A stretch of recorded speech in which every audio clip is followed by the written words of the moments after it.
I filmed from this location too many times, and it is my bed, and this is Seiko. She was the first gift that my boyfriend ever gave to me. Anyway, moving on. Well, this is the update telling you that I am officially diagnosed with ASD, autism spectrum disorder.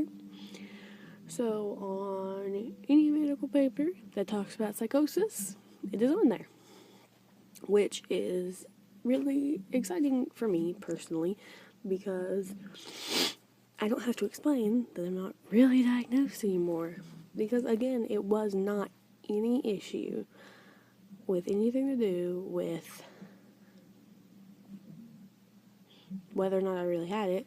It was just an issue with he didn't want me to have that label, and I had no problem having that label on me. It is nothing to be ashamed of, no matter if people want to take it wrong and assume that I am low functioning by the spectrum disorder.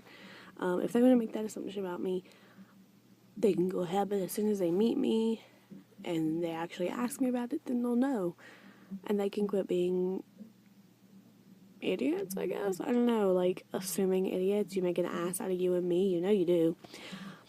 Oh, by the way, it is, it's telling me it's 35% charged.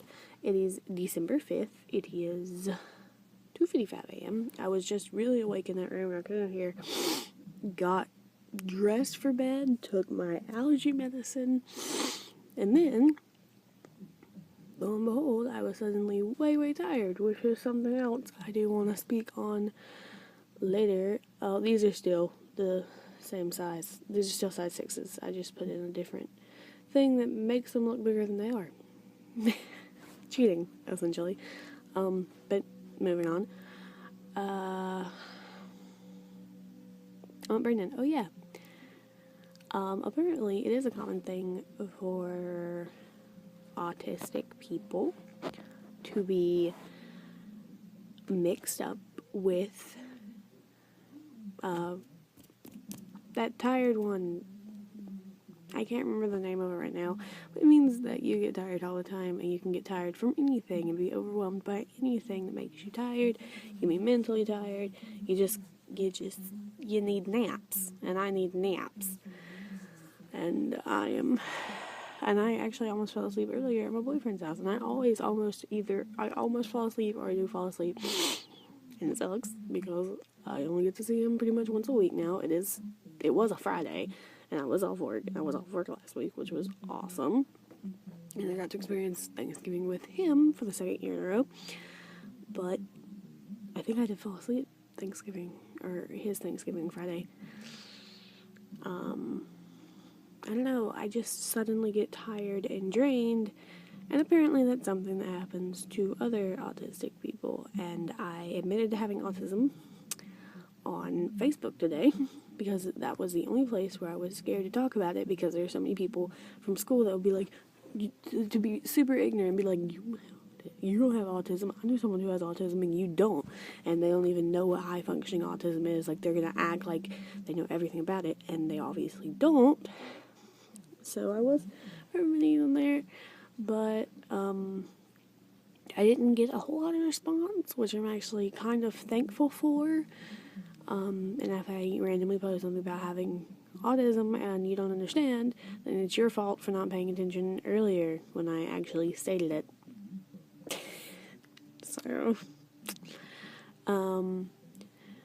and my aunt, who I didn't even know was my aunt 2 or 3 years ago, changed her profile picture to I love someone with autism, and it like I almost started crying. I almost teared up. I was very close to water actually leaking from my eye, me retinas. And I understand why, because it's like I was afraid to state it, and she said in the comments that it was very inspiring to state it because of the way I stated it. And I posted like 20 pictures trying to explain my emotions with it and whatnot. And I need to wrap this up, but it I was very touched, I think is the proper word, as to the fact that she immediately changed up her posture. And I'm pretty sure it was immediate because, I don't know, I took a nap afterwards. Today, I was up for about a couple hours before I went to sleep for a couple hours, and then I've been awake the rest of the day, pretty much. So, yeah, it was touching because I didn't expect that from her. I really didn't. I didn't expect it from anybody. I expected the exact opposite reaction, and I'm very happily surprised when I am normally very unhappily surprised. But I gotta go before I have to delete this video off of my phone to upload the other video to YouTube. It's confusing. I don't have enough storage space, and it won't even let me upload a video to YouTube unless I have so much storage space for some reason. The processing doesn't work or whatever. So